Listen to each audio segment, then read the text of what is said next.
que venha florescer nos momentos mais desertos da vida. Deus abençoe o pastor Edilson, pastora Jussara, tem sido uns amores comigo, tem cuidado de mim aqui.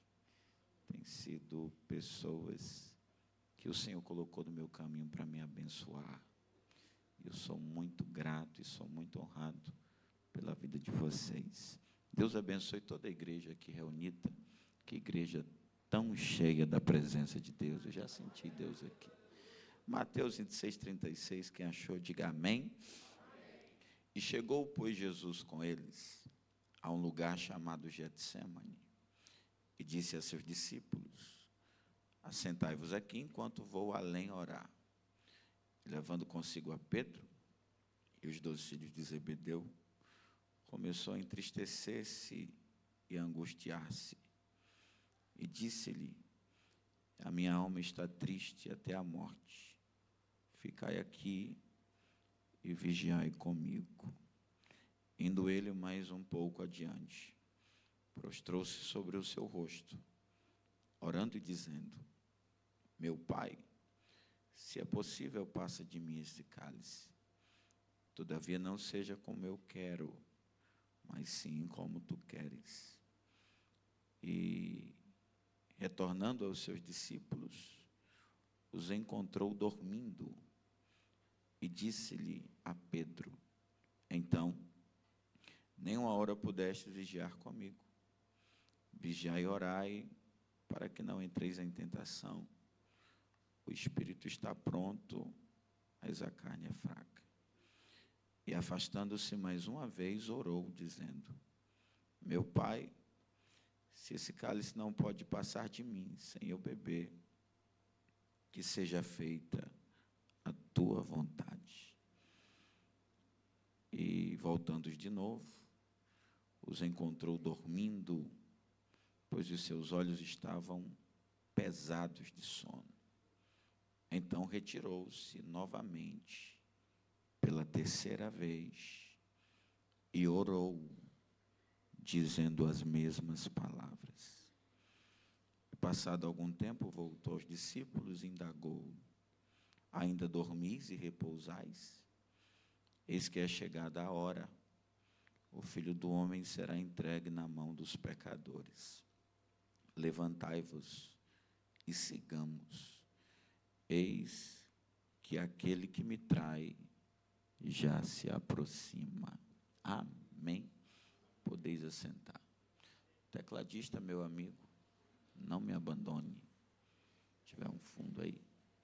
Meus irmãos, o texto que acabamos de ler é um texto muito interessante, porque relata poucas horas antes de Jesus ir para a cruz.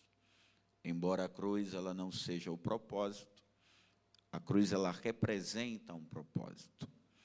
Pois foi na cruz onde Jesus consumou seus 3 anos e meio de ministério. E foi na cruz onde Jesus consumou o plano para a nossa salvação. Foi lá na cruz que Jesus bradou dizendo: tetelestai, está consumado. A dívida que nós tínhamos com o pecado e com o inferno, naquele dia, foi paga e foi cravada por ele na cruz do Calvário. Então, embora a cruz ela não seja o propósito, ela representa um grande propósito. Mas é interessante falar que entre Jesus e a cruz, entre Jesus e o lugar do propósito, existia um outro lugar que ele precisava estar primeiro. Existia um lugar que Jesus precisava passar primeiro. Esse lugar se chamava Jardim do Getsemane. Se na cruz está representada a consumação de um propósito, no Getsemane está representado o início de um processo. Porque não existe propósito sem que antes exista processo. Todo propósito ele vai ser antecedido pelo processo. Marcos, no seu capítulo 14, a partir do versículo 32, fazendo a mesma narrativa a respeito de Jesus no Getsemane, Marcos vai iniciar o seu texto dizendo: E foi, pois, Jesus com eles a um lugar chamado Getsemane. Perceba que não é o Getsemane quem vai até Jesus. É Jesus quem vai até o Getsemane. Mesmo sabendo que no Getsemane ele vai sangrar. Mesmo sabendo que no Getsemane ele vai chorar. Mesmo sabendo que lá no Getsemane ele vai sofrer, ele não encontra um meio de fugir do seu processo. Ele não encontra uma forma de escapar do processo. Mas de cabeça erguida e com muita fé no coração, ele vai caminhar na direção do seu processo. Hebreus capítulo 10 diz que Deus não tem prazer na alma daquele que retrocede. Deus não tem prazer na vida daquele que recua. Deus ele tem prazer na vida daqueles que com coragem na alma e fé no coração. Mesmo sabendo que vai ser difícil, ele não foge do processo. E eu já quero pegar o gancho para lhe dizer que mesmo sendo difícil, não fuja do processo. Suporte o processo. Aguente o processo. Se você fugir do processo, você também estará fugindo do propósito que Deus estabeleceu para a sua vida. É interessante que do lugar da grande ceia, que era o lugar onde ele estava, até o jardim do Getsemane, Mateus vai nos dar uma informação muito detalhada a respeito de como foi essa trajetória de Jesus até o Getsemane. Mateus no capítulo 26, versículo de número 30 diz que quando ele partiu para o Getsemane, ele cantou um hino. Alguns dizem que ele cantou o Salmo de número 116. Outros dizem que ele cantou o hino nacional de Israel, Kadima, que transliterando para a nossa língua portuguesa nos dá um sentido de esperança. Para mim não importa qual foi o hino que Jesus cantou. Para mim o importante é que mesmo no meio do processo, ele cantou. E se Jesus cantou no meio do processo, eu posso cantar também. Você pode cantar também. A irmã Frida Wingren, ela vai dizer no hino de número 126 da harpa cristã, que os mais belos hinos e poesias foram escritos no tempo da tribulação. E do céu se ouviu a melodia que foi cantada no período da escuridão. O que a irmã Frida quis dizer é que é no meio das nossas piores dores que Deus consegue extrair de nós a essência da nossa mais pura e verdadeira adoração. É no meio das nossas piores tristezas, angústias e dores que Deus consegue extrair do intrínseco do nosso ser aquilo que nós temos de melhor para oferecer para Ele. Porque a verdadeira adoração, ela não é manifestada nos dias bons. A verdadeira adoração é manifestada em momentos de provação. É muito fácil adorar quando tudo vai bem. Difícil é adorar na noite mais escura da vida. Jesus cantou o hino na noite mais escura da sua vida, e ao cantar na pior noite da sua vida, ele está demonstrando exatamente isso, o exemplo da verdadeira adoração. Quando Jesus canta na noite mais escura da sua vida, eu gosto de acreditar que diretamente Jesus está mandando uma mensagem para o diabo, para o inferno, para os demônios. Quando ele canta, ele dizendo: Satanás, eu sei que o processo vai doer, eu sei que o processo vai me fazer chorar, eu sei que o processo vai me fazer sangrar, mas eu não vou partir para esse processo calado. Eu não vou partir para esse processo reclamando, não. Eu não vou partir para esse processo murmurando, não. Eu vou partir para esse processo cantando. Vai doer, mas eu vou cantando. Vou chorar, mas eu vou cantando. Vou perder discípulos, mas eu vou cantando. Vou sangrar, mas eu vou cantando. Eu vou me prostrar, mas mesmo assim eu vou cantando. O que deixa o diabo intrigado com a sua vida aqui essa noite, que você saiu de casa talvez vivenciando um grande processo. Mas cada grito de glória a Deus que você dá aqui essa noite, é você mandando uma mensagem para Satanás. Cada adoração que tu libera, é tu dizendo para o diabo: está doendo, mas eu estou cantando. Estou sofrendo, mas eu estou cantando. O parente está lá no mundo, mas eu estou aqui cantando. Tem parente lá na droga, mas eu estou aqui cantando. Tem algumas coisas dando errado, mas eu estou aqui cantando. Algumas portas se fecharam, mas eu estou aqui cantando. Se o diabo pudesse te perguntar por que é que mesmo diante de tudo isso você continua cantando, tu responderia: porque a circunstância do tempo presente não arrancou da minha alma a essência de adoração que tem dentro dela. Quem pode abrir a boca para adorar a Deus?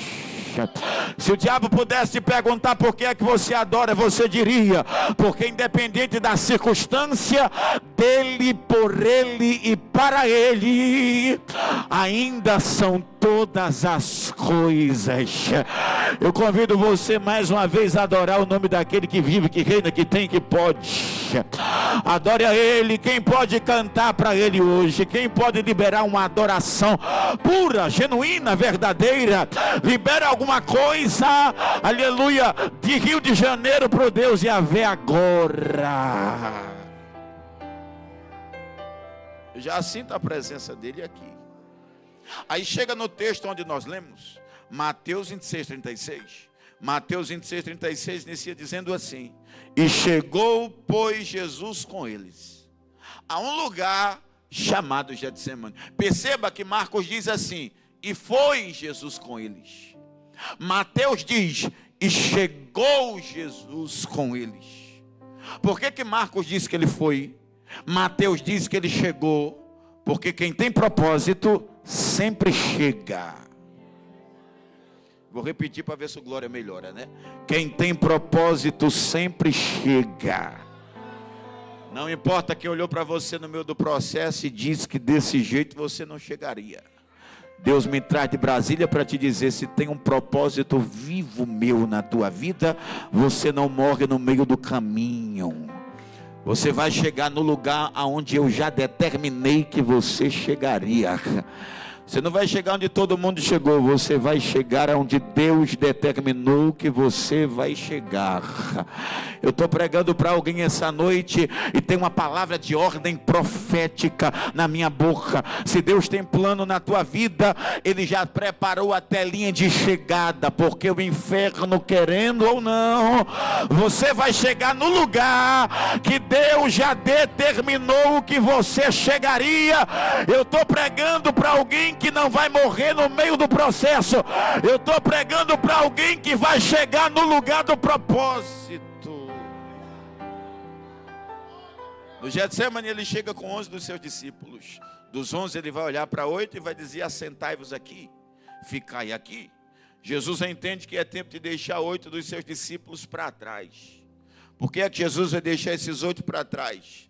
Porque esses 8 não têm estrutura para entender o processo. E tem momento na vida que você tem que ter maturidade espiritual para entender que nem todo mundo que começou com você vai terminar com você. Tem gente que Deus vai arrancar na metade do caminho. Por quê? Porque não tem mais estrutura para te acompanhar. Não tem mais nível espiritual para te acompanhar na jornada. Pessoas que não têm nível espiritual para entender o teu processo, ele não vai ser bênção, ele vai ser peso no meio da trajetória. Deus manda falar para alguém: tem gente que até fez parte da tua história, mas não vai fazer parte do teu destino final. Orebacandara, eu estou sentindo Deus aqui, até arrepiei, ó. Aleluia. Jesus vai deixar esses 8 para trás, porque esses 8 não têm estrutura para entender o processo. Ele vai deixar 8 para trás. E é interessante que ele olha para esses 8 e diz assim: assentai-vos aqui. A versão Almeida fala dessa forma: enquanto eu vou além orar. Ele não vai parar porque está deixando alguém para trás. É agora que ele olha e diz: eu vou além. Porque na saída de algumas pessoas da tua vida, Deus vai te levar mais longe do que aquilo que você espera. É só Deus tirar algumas pessoas e se prepare para ir mais longe. Tem gente que é como trava, enquanto você está perto dela, não avança, não prospera, não caminha para frente, mas Deus vai tirar, porque o que Ele preparou para você é o além. Além dos sonhos, além das expectativas humanas, além do que aquilo que alguém imaginou que você chegaria. Você não vai chegar onde todo mundo chegou, não. Você vai além. Tem gente acreditando em você e alguém já sabe que você nasceu para chegar longe. A palavra profética nessa noite, receba mais uma, é: eu vou te conduzir além. Além, ali ele vai levar 3 com ele: Pedro, Tiago, João. Para esses 3, Jesus conta o processo. Perceba que 8 Deus tirou, mas 3 Deus fez permanecer. Porque embora Deus tire alguns, outros Ele seleciona para permanecer. Tem gente que Deus seleciona para tirar, outros Ele vai selecionar para permanecer. Tem gente que Deus vai selecionar para orar por você, para guerrear com você, para interceder por você. Então a palavra é: não se entristeça por quem Deus está tirando, se alegre por quem Deus vai fazer permanecer. Deus vai tirar os falsos, mas os verdadeiros vão permanecer. Deus vai tirar os infiéis, mas os fiéis vão permanecer. Deus vai tirar os desleais, mas os leais vão permanecer com você. Eu vou repetir a profecia: não se entristeça por quem Deus está tirando, se alegra por quem Deus está fazendo permanecer. Olha para quem está do teu lado, olha. Se está do teu lado, é porque Deus selecionou para permanecer. Se está do teu lado, é Deus dizendo: foi eu que selecionei. Quem está do teu lado veio para ficar. Glória. Diz o texto que ele vai se retirar um pouco mais adiante. Diz a Bíblia que ele vai orar, porque processo a gente só vence orando. Não tem outra forma de vencer processo não, viu? É orando. O lindo é a forma que ele começa a sua oração. Ele começa dizendo assim: meu Pai. Por que meu Pai? Porque o processo ele tem o poder de quebrar quase tudo na vida de um crente fiel.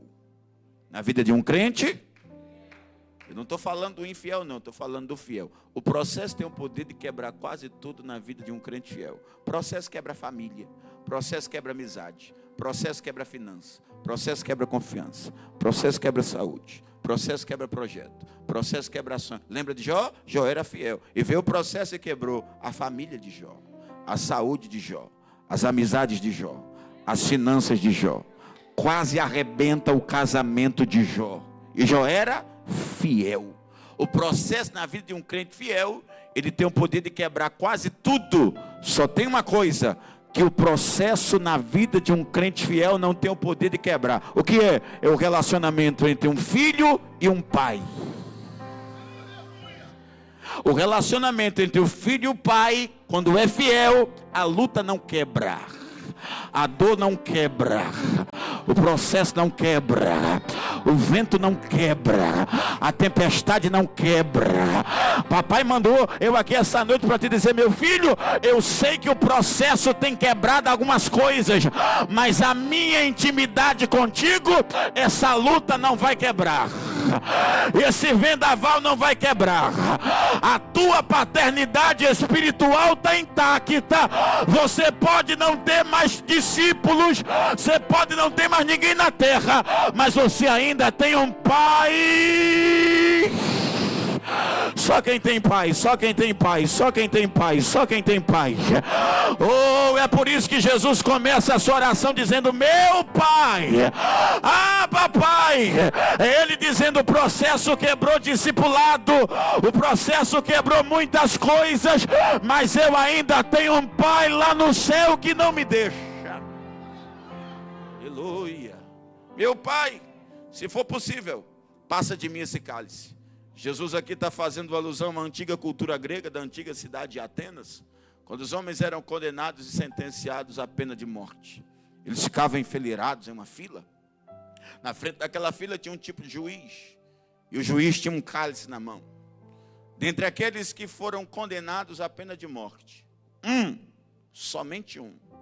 O juiz daria o cálice de veneno na mão do indivíduo. Quando o juiz colocava o cálice na mão do indivíduo, ele gritava, esperneava, ele ficava desesperado. E no seu desespero ele dizia: juiz, se for possível, passa de mim o cálice. Eu sei que a vez é minha, mas passa de mim o cálice. Porque o medo do preso não era morrer, era o veneno demorar a fazer efeito e ele ficar sofrendo a agonia que precedia a morte. É isso aqui que Jesus está fazendo no jardim do Getsemane. Ele está dizendo para o Pai: Pai, se for possível, passa de mim esse cálice. Arruma outro para beber esse cálice no meu lugar. Arruma alguém para me substituir nesse cálice aqui. E o que eu vou falar parece até forte, mas está no texto. Jesus aqui está desistindo. Jesus aqui sentiu vontade de parar. Ele sentiu vontade de abrir mão de tudo. Jesus quis desistir, pastor? Quis desistir. Isso aqui está registrado na Bíblia para a gente entender que ninguém aqui usa roupa azul e capa vermelha. Ninguém aqui é super-homem. Deus não fez você de aço. Existem momentos na vida que nós cogitamos a possibilidade de desistir. Quem aqui nunca quis desistir? Eu já quis desistir. Mas o que Jesus entendeu no Getsemane, nós vamos entender aqui essa noite. Mesmo querendo desistir, nós não podemos desistir. O cálice foi feito para ele, na medida dele, na quantidade exata para ele. Não tinha ninguém no céu, na terra, nem no inferno que poderia beber aquele cálice. Assim é na vida. Tem cálice que é seu e é somente seu. Ninguém vai sentir tuas dores, ninguém vai derramar tuas lágrimas, ninguém vai viver a tua história, ninguém vai passar pelos teus processos. Tem dia que só quem vai sentir o impacto da dor vai ser você. Tem dia que só quem vai passar pelo processo na tua família vai ser você. Tem dia que a luta vai vir somente contra você. Tem dia que quem vai chorar até o dia ficar claro vai ser você. Mas no final de tudo isso, quem vai cantar o hino da vitória também vai ser você.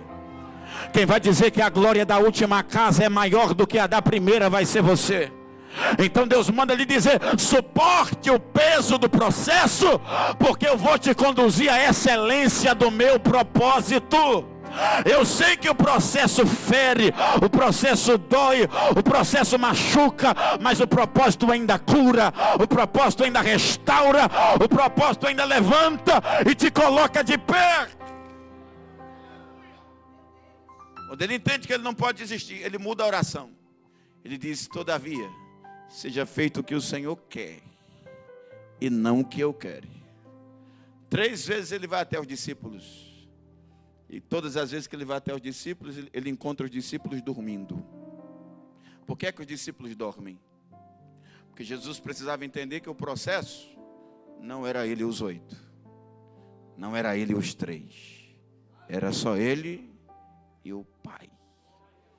Porque tem dores que são íntimas, tem processos que são particulares. E cá para nós, tem processo que é a gente e a família.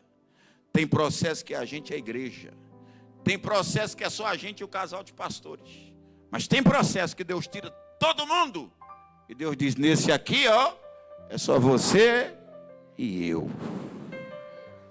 E é nesse processo que Deus quer fazer você entender que quando todo mundo te deixa, é Deus quem fica. Quando todo mundo sai, Ele é aquele que não te abandona. Aleluia. Nesse processo Ele quer fazer você entender que a tua vitória vem dEle, que o teu livramento vem dEle, que o teu socorro vem dEle. E quem vai fazer na tua vida é Ele. Se Deus permite alguém ficar, alguém iria olhar e iria dizer: só venceu porque eu ajudei. Aí Deus tirou todo mundo, para alguém dizer: na vida dele quem fez foi Deus. Na história dela quem fez foi Deus. Está entendendo? Porque até quem prometeu que ia te ajudar não ajudou. Foi Deus que tirou as tuas muletas para tu entender que o teu único ponto de apoio na terra é Ele. Aleluia. Diz a Bíblia que ele voltou a orar. 3 vezes ele ora. Diz o texto que ele voltou a orar. Está no texto. Dizendo as mesmas palavras.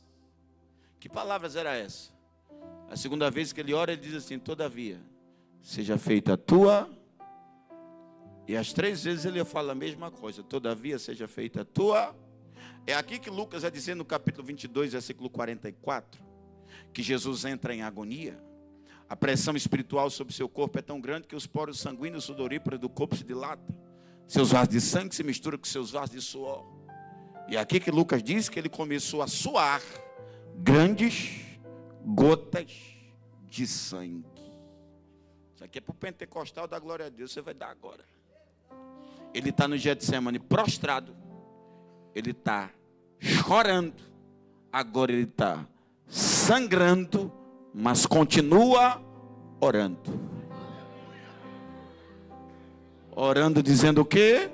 Todavia seja feita a tua. Porque mesmo prostrado eu quero fazer a tua vontade. Mesmo chorando eu quero fazer a tua vontade. Estou sangrando, mas eu quero fazer a tua vontade. Está doendo, mas todavia seja feita a tua vontade. A minha vontade é de parar, mas todavia seja feita a tua vontade. Oh, a força já está indo embora. A minha vontade é de desistir, mas todavia seja feita a tua vontade. Só quem decide fazer a vontade de Deus mesmo em meio à dor. Só quem não abre mão da vontade dele por nada. Quem pode dar um sinal aí? É aqui que Lucas vai dizer no capítulo 22, versículo 43, que nesse momento, enquanto ele chorava, sangrava, mas orava, Lucas diz assim, que apareceu um anjo do céu, que o confortava. Eu gosto dos detalhes do texto. A Bíblia não diz que o anjo desceu. A versão Almeida diz que o anjo apareceu. Isso significa que o anjo já tinha descido. O anjo só não tinha se revelado. Mas quando tudo parecia perdido, aí o anjo chega e aparece. Porque nesse processo Deus não vai ficar oculto por muito tempo não. Quando você menos imaginar, Ele vai aparecer. Oh, glória. Vou lhe falar outro detalhe do texto. Apareceu um anjo do céu que o confortava. O anjo não vai confortar. O anjo já confortava. É por isso que ele ainda está de pé. É por isso que ele continua respirando. Porque ele não via, mas ele já estava recebendo conforto. Oh, glória. Você não está vendo Deus cuidando de você, mas Ele está cuidando. E quando você, aleluia, menos esperar, Ele vai aparecer para te mostrar que Ele não chegou para confortar, Ele já estava lá te confortando naquela dor, no meio daquela perda, no meio daquele trauma, no meio daquela enfermidade. Você só está de pé porque o Espírito Santo já confortava. Dentro do significado da palavra conforto, eu tenho 2. Primeiro, conforto significa oferecer o ombro para o outro chorar. Eu imagino um anjo dizendo: Jesus, deita a tua cabeça aqui no meu ombro, deita. Já que você não tem ombro amigo na terra, apareceu para você ombro amigo do céu. Já que não tem ninguém por você aqui na terra, apareceu alguém por você do céu. Quando o recurso da terra acabar, se preocupe não, vai receber recurso do céu. A palavra conforto também significa falar palavras inspiradoras para o outro continuar prosseguindo. Imagina o anjo dizendo: Jesus, ó, Quem me mandou aparecer para você, manda te dizer que se depender dele, você não para. Ele acredita tudo que ele tem em você. Quem me mandou aparecer para você, manda te dizer que aqui não é o teu ponto final. Que Getsemane não te mata, Getsemane te fortalece. Getsemane não é o lugar da tua morte. Getsemane é o lugar da tua preparação. Eu vou fazer um desafio aqui só para quem está recebendo a palavra. Fecha teus olhos um minuto, fecha. Libera para Deus aquilo que você tem de melhor. Você pode fazer isso. A tua melhor adoração. Quem pode oferecer para Ele uma adoração do fundo da alma? Quem pode? E para mim não importa a forma que você adora. Se é com glória a Deus alto, ou se é com glória a Deus bem baixinho, se é com aquela rajada de línguas estranhas, ou se adorando a Deus só com os lábios. Se você adora a Deus com a mão levantada, ou somente com o coração contrito e quebrantado. Não importa a forma que você adora. O importante é nesse momento você adorar a Ele em espírito e em verdade. Porque eu quero profetizar que enquanto você libera para Ele a tua adoração, quem vai descer essa noite do teu lado não é anjo. Quem vai descer essa noite do teu lado é o Espírito Santo. E sabe o que é que Ele vai fazer? Ele vai ministrar o conforto necessário que você precisa. Eu ainda acredito num Deus que fala dentro da alma do crente. Eu ainda acredito no Deus que fala do lado de dentro do teu ser. E enquanto você adora, o Espírito Santo vai falando ao teu coração essa noite. As palavras que eu não consigo ministrar, aquilo que eu não consigo alcançar, o Espírito Santo vai começar a falar na tua alma agora. Eu vou soltar esse microfone por um minuto, porque dentro de um minuto quem fala dentro da tua alma não é pastor Alisson, é o Espírito Santo. Eu profetizo que aonde chegar o toque desse teclado, a voz do Espírito Santo chegará também. Eu vou deixar você por um minuto à vontade como Espírito Santo.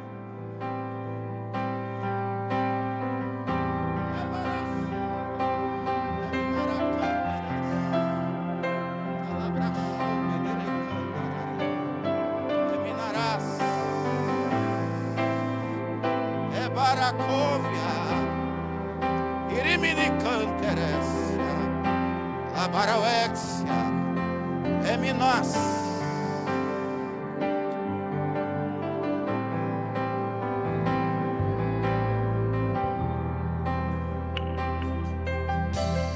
Fere meu coração com a ferida de fome por ti. Fere meu coração com a ferida de... Ensina-me a clamar e a suplicar. Cadê as cantoras? Levar a sépria naí. Quem ainda sente a presença dele aqui? Tá sentindo esse arrepio? É ele. Essa lágrima descendo do olho é Ele. Essa vontade de chorar é Ele. Essa língua estranha saindo do coração é o Espírito Santo ministrando o conforto que você precisa. Fere meu coração Com a ferida de fome por ti. Quem sente a presença dele? Sentado mesmo, Abraão. Ensina-me a clamar e suplicar. Quem sente a presença dele nessa casa?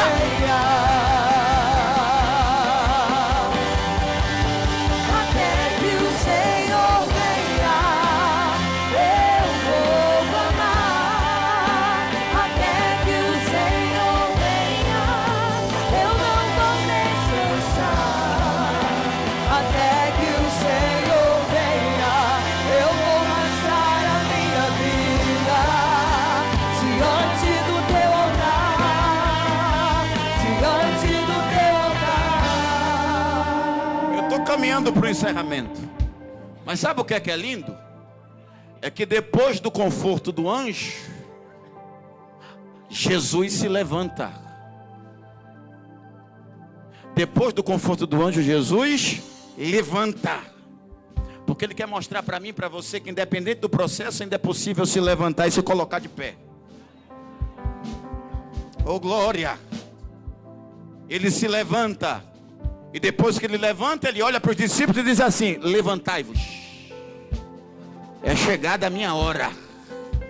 Aquele que me trai já se aproxima. E vem Judas e traz Jesus com um beijo. Mas ele vence o beijo da traição, porque acabou de vencer em oração no jardim do Getsemane. Vem uns soldados e amarra ele. Ele vai ser levado para a casa de Caifás. Da casa de Caifás ele vai ser conduzido para a casa de Anás. Na casa de Anás ele vai enfrentar o primeiro tribunal injusto, mas ele vence a injustiça na casa de Anás, porque venceu o Getsemane em oração.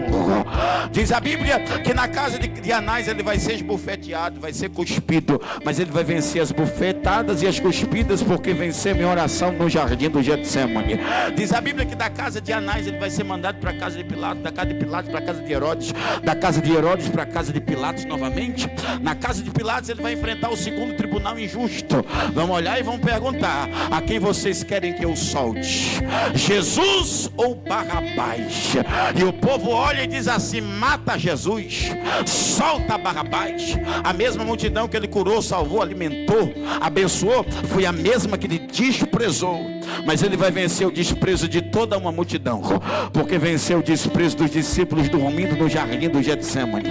Diz a Bíblia que Pilatos manda açoitá-lo com um chicote. O chicote tem por nome de azorrague. O azorrague ele contém 12 tiras de couro. Em cada tira de couro, pequenas esferas de ferro e pequenas pontas de ossos, de maneira que quando o chicote batia, cravava nas costas do indivíduo. E quando o chicote era puxado, a carne vinha juntamente com o chicote. Eu estudei que a posição que o preso ficava era essa. Então todas as chicotadas eram dadas nas costas. Alguns fios de chicote podia pegar no rosto, poderia pegar na cabeça. Cada chicotada que ele recebe, ele tem um calafrio muito grande. Quando o chicote é puxado, a carne vem com o corpo. Eu fiz uma conta básica, não é a conta exata, eu fiz uma conta básica: 39 multiplicado por 12. 39 é a quantidade de chicotadas, 12 é a quantidade de tiras que tem um chicote. Jesus tinha no mínimo 470 buracos, jorrando sangue sem parar no seu corpo. Se ele gritasse, o cérebro liberaria uma toxina que amenizaria a dor por alguns instantes. Mas Isaías vai dizer no capítulo 53 que, como cordeiro mudo, ele não abriu a sua boca. Ele suportou a dor das chicotadas, porque suportou a dor do processo no jardim do Getsemane. Colocaram uma coroa de espinho na cabeça dele, espinho da madeira da cássia, cada espinho contendo 6 centímetros de comprimento, capaz de perfurar com muita facilidade a madeira do banco que você está sentado. Colocaram uma coroa de espinho na cabeça dele, bateram várias vezes com uma cana. O espinho vai perfurar o seu couro cabeludo, vai fazer sangrar seu crânio, mas ele vence a coroa de espinho, porque venceu na noite de oração no jardim do Getsemane. Vou colocar um manto de escarlate sobre ele, um manto de cor vermelha. Ele vai passar uma noite inteira enrolado naquele manto. Aquele manto vai grudar nas suas feridas como um band-aid gruda num corte. Na manhã da crucificação, esse manto vai ser puxado com muita brutalidade, abrindo mais uma vez os 470 buracos que tinha sobre o seu corpo. Ele vai sangrar com a dor do manto que foi puxado, mas vai vencer a dor das feridas abertas, porque venceu em oração no jardim do Getsemane. Diz a Bíblia que vão colocar sobre as suas costas o patíbulo da cruz, a parte horizontal da cruz, cheia de frepas e farpas, pesando mais ou menos 50 quilos. Eu imagino que 50 quilos para um homem saudável já pesa. Imagina para alguém que sangrou a noite inteira, não comeu nada, não bebeu água. Aquele patíbulo vai pesar nas suas costas. O patíbulo vai fazer ele cair algumas vezes, mas todas as vezes ele vai se levantar, porque se levantou depois do processo no jardim do Getsemane. Diz a Bíblia que ele chega no Gólgota, e no Gólgota começa o processo da crucificação. crucificação. Prego nas mãos, ele vence o prego nas mãos, porque venceu em oração no jardim do Getsemane. Prego nos pés, ele vence o prego nos pés, porque venceu no jardim do Getsemane. Lá na cruz ele vai agonizar da hora sexta à hora nona. Ele vai agonizar da cruz das 9 da manhã até as 3 da tarde. 6 horas agonizando. Cada vez que ele respira, suas costelas perfuram seus pulmões. Cada vez que ele respira é uma dor insuportável, mas ele vai suportar a agonia na cruz, porque suportou a agonia do processo no jardim do Getsemane. Diz a Bíblia que depois de 6 horas ele vai dizer assim: Eli, Eli, lama sabachthani, Deus meu, por que me desamparastes? Ele sente a impressão do abandono do Pai, mas mesmo sentindo a impressão do abandono do Pai, ele vai vencer a dor do abandono, porque venceu em oração no jardim do Getsemane. Diz a Bíblia que ele já está quase na reta final. Ele vai morrer, mas antes dele morrer, ele vai dizer assim: tetelestai, está consumado. Ele consumou o propósito, porque primeiro consumou o processo no jardim do Getsemane.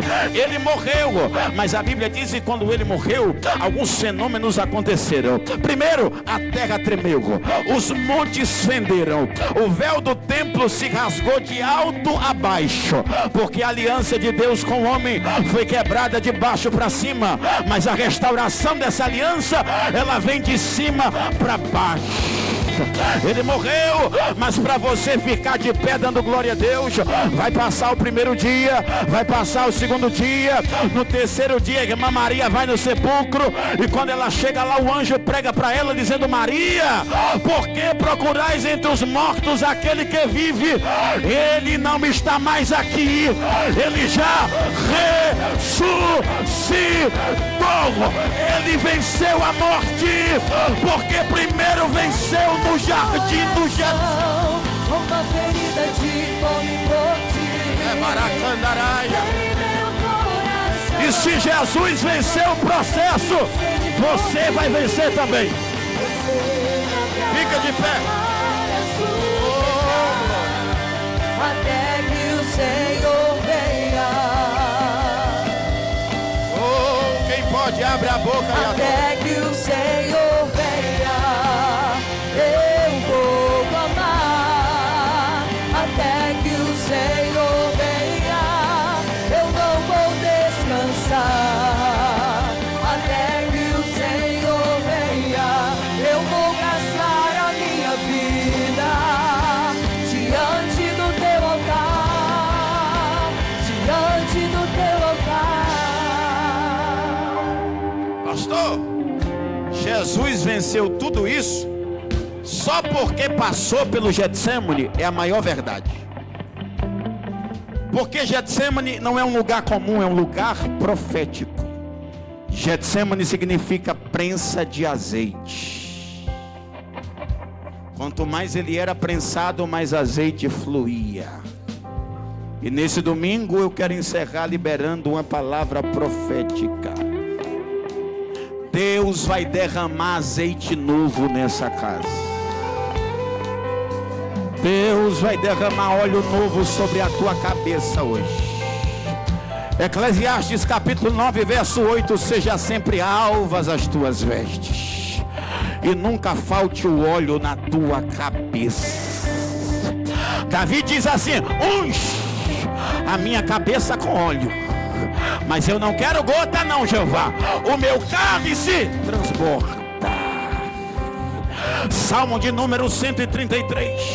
É como óleo precioso que desce sobre a cabeça, que é Cristo, sobre a barba ligada à cabeça, os apóstolos, que desce sobre as vestes, a igreja primitiva, que desce sobre a orla, a igreja contemporânea, e que desce sobre nós, que é a igreja do arrebatamento, que vai provar nos últimos dias, mas não é cheia da carne, é cheia do óleo do Espírito. A tumba vazia agora está, o céu te adora, proclama tua glória, pois ressuscitaste, vive, és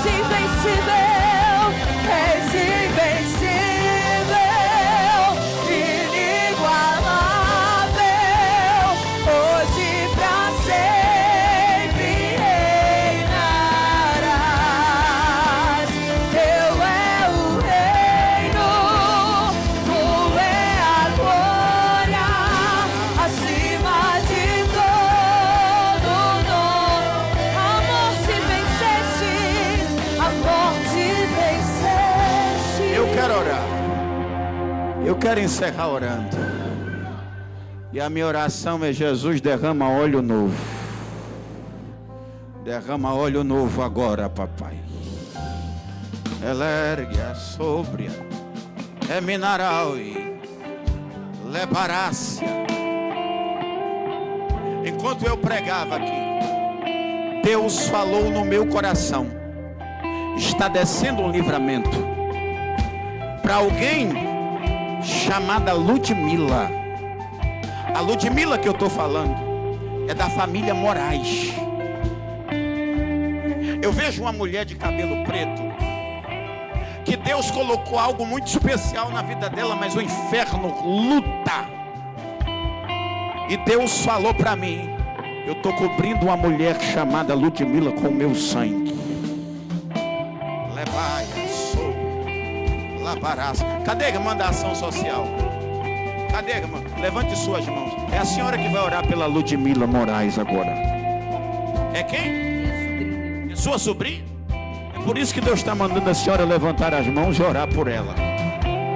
Elébria, elevácia. Eu repreendo toda ação de Satanás.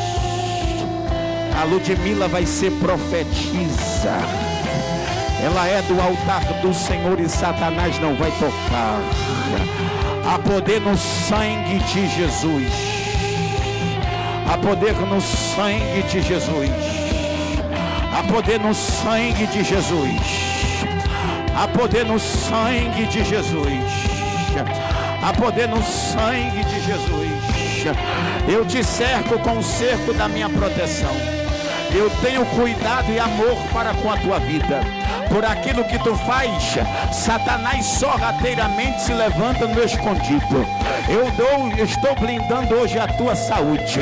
Tu vai ter muita saúde para fazer a minha obra. Eu blindo os teus 54 anos de vida, homem. Levai a cega. Eu guardo o filho da Sônia na terra. Elébria, Canassúbria, Eminarácia, Canassóbria. E diz o Senhor: grandes serão os milagres. Essa casa é casa de milagres. É casa de transformação. E aqui estabelecerei um novo concerto, uma nova aliança, porque já fiz coisas grandes, mas maior é aquilo que está por vir. Um projeto de muita honra tu farás. Tu farás, porque antes de tu fechar os olhos na terra, o teu legado nunca vai ser esquecido, pelo aquilo que tu já fez e por aquilo que tu ainda vai fazer para mim, diz o Senhor. Por isso eu te guardo, eu te blindo, e não chegará a 11 de março de ano de 2027 sem que eu dê sinal de algumas promessas. Aleluia. Quem ainda sente Deus aqui? Quem ainda? Eu vou liberar 7 profecias nesse culto agora. Cada profecia que eu liberar aqui, você vai liberar um glória a Deus do tamanho da tua vitória aí agora. Fechou? Lá vai a primeira: toda ferramenta preparada contra ti não prosperará. Na tua vida o sangue de Jesus tem poder. A partir de hoje tudo que deu errado vai começar a dar certo. A glória da última casa será maior do que a da primeira. Aquilo que Deus vai fazer vai ser tão grande na tua vida que até o diabo vai ter que respeitar. Eu libero a sexta, tem cura descendo para quem está doente agora. Vai esquentando a turbina aí enquanto eu recebo a 10ª profecia. E quando eu liberar a 10ª profecia, entra com tudo. Vai adorando aí enquanto eu recebo a 10ª profecia agora. Urebacandaraia, Reminaracanterécia, Reminaracandereme Candereva Súbria. Assim diz o Senhor: Eu vi as tuas aflições, eu contemplei as tuas orações, eu vi cada lágrima que desceu do teu olho. Você não sabia mais o que fazer, mas eu te trouxe nesse domingo para dizer: eu entro na tua guerra, eu compro a tua batalha. O que eu vou fazer na tua vida ainda esse mês de julho, darei um sinal. A tua casa vai ter altar de adoração levantado para o meu nome. O teu coração se alegrará e a tua boca cantará dizendo: só o Senhor é Deus.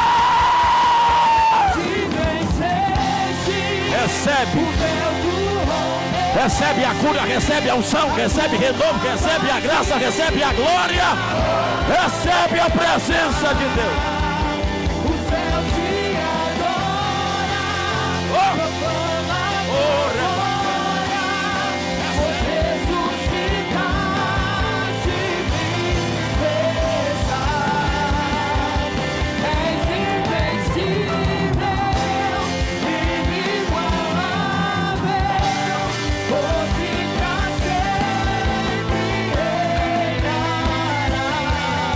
Baraço.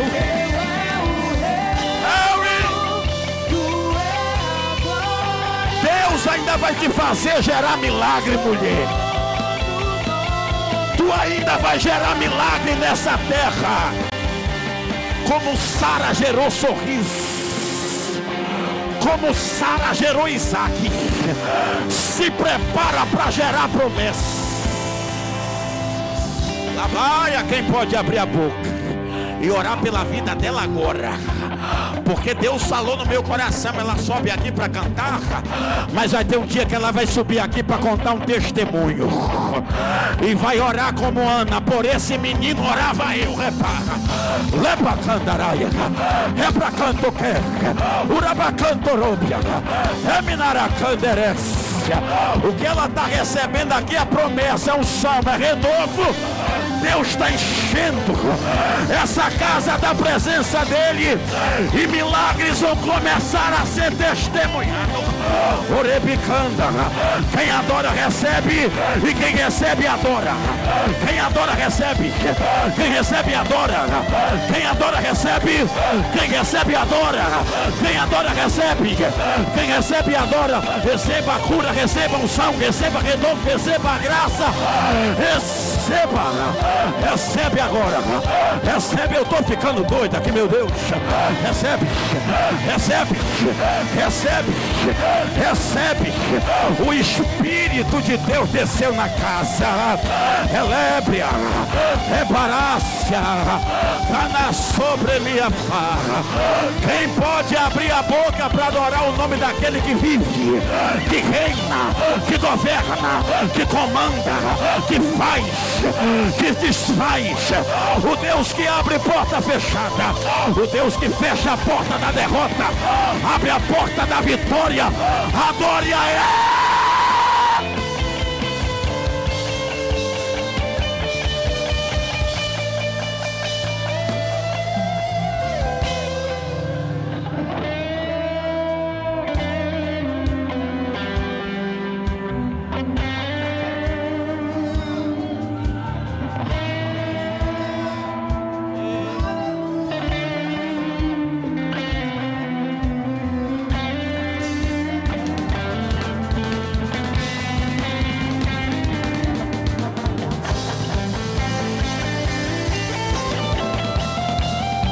Quão lindo esse nome é. Quão lindo esse nome é. Lindo é o nome dele.